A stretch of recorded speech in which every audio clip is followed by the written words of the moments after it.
Penguin Random House Audio presents The Beauty of What Remains, How Our Greatest Fear Becomes Our Greatest Gift. This is the author, Steve Leader. Prologue. My first funeral as a rabbi was for a 25-year-old named Ricky who died of AIDS-related illness. I was 27, fresh out of the seminary, earnest, eager even, as I knocked on the door of the modest home of his parents, Joe and Irina, for what clergy call an intake meeting. Joe led me to the Formica kitchen table where he and Irina sat beside 2 cups of cold black coffee in a dirty ashtray. Eyes swollen, tired, and wary, they smoked in silence and sized me up. I offered some platitudes and the obligatory "I'm so sorry." Then I noticed the tattooed numbers on their left arms. Auschwitz. They smoked and stared a little longer until I broke the silence to ask about Ricky. Irina answered each question with a few words, took a drag, and waited for the next. Joe said nothing. They were each suspended in some distant, surreal dimension of time. Broken long ago, they were broken again, their suffering commingled with ash. Such a young, inexperienced rabbi, only 2 years older than their dead son. I must have seemed yet another insult to their injury. They knew, and I knew, I had nothing to offer, and nothing to say. During my more than 3 decades tending to more than 1,000 grieving families since that afternoon, I have learned a lot about death, which in turn has taught me a lot about life. 2 years ago, I decided to share my insights about the ways death gives meaning to life with my congregation in a sermon delivered on the eve of Yom Kippur, the holiest day of the Jewish year. That sermon on death turned out to be the most popular sermon I have ever delivered from the pulpit. I chose the theme of death and what it teaches us about life because in addition to being a day devoted to seeking forgiveness from those we have wronged, Yom Kippur has built into it several observances meant to mimic death. It is a day of fasting because the dead neither eat nor drink. We wear white as a reminder of the white linen burial shroud. The service begins with a lengthy prayer chanted 3 times in succession while facing 3 sacred scrolls representing the 3 judges that legend has it each of us will face in the heavenly tribunal. Many of the prayers that day allude to death in one way or another. One of those prayers hauntingly asks, "Who shall live and who shall die?" The answer for each of us is, "I will." We end Yom Kippur afternoon with the very same words that Jewish tradition requires us to recite when a person dies.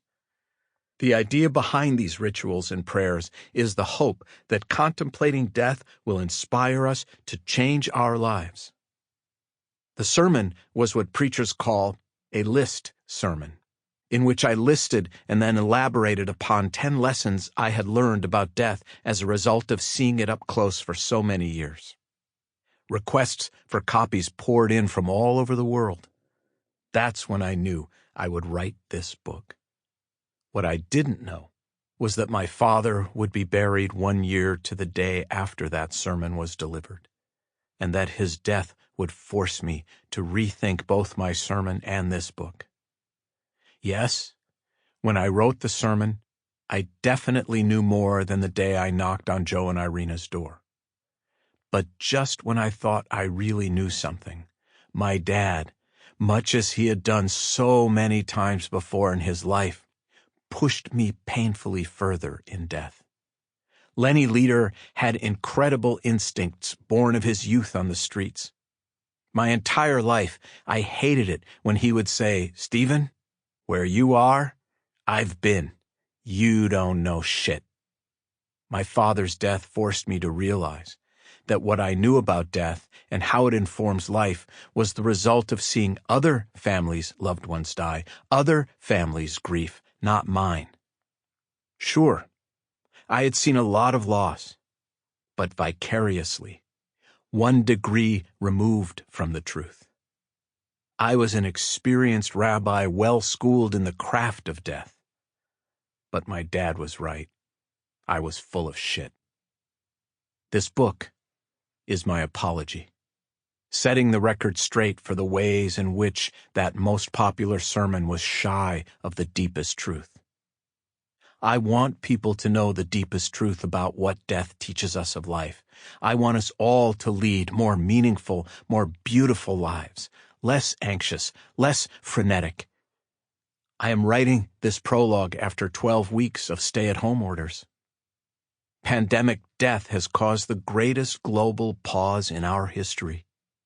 Death has the potential to change us and to change the world because it reveals the depth of our love for one another and for life itself.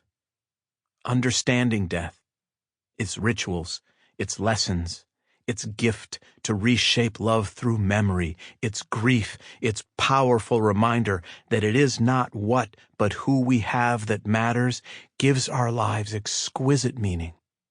I still write in part as a rabbi, but this time as a rabbi forced, as nearly all sons and daughters eventually are, to make peace with the loss, love, regret, and pain that result from the death of a father.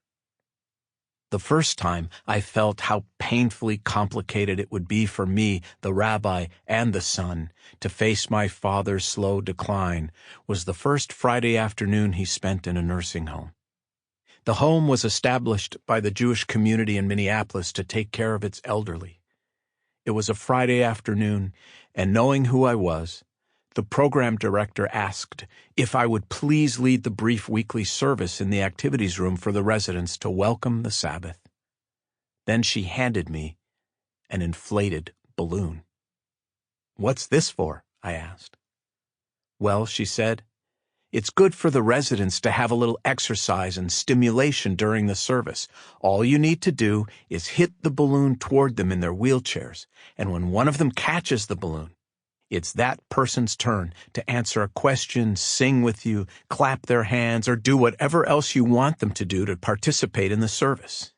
It helps them stay engaged."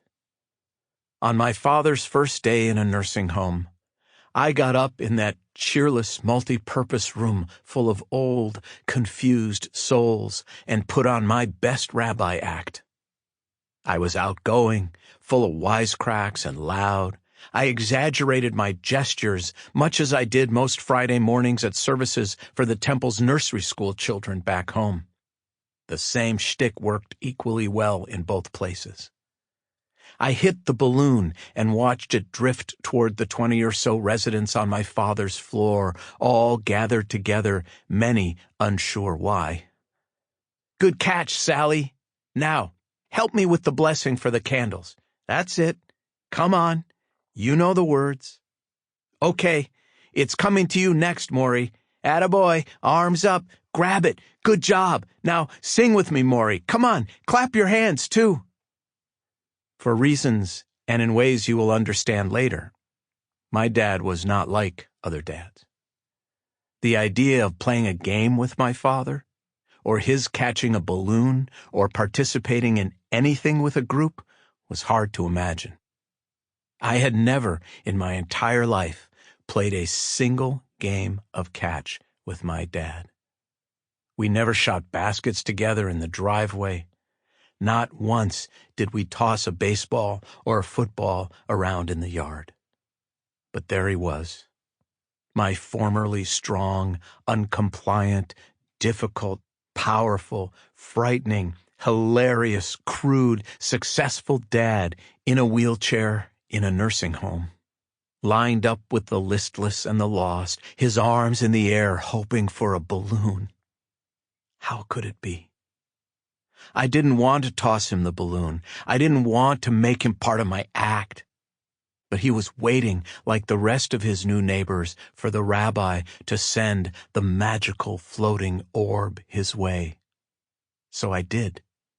He caught it and Sample complete. Ready to continue?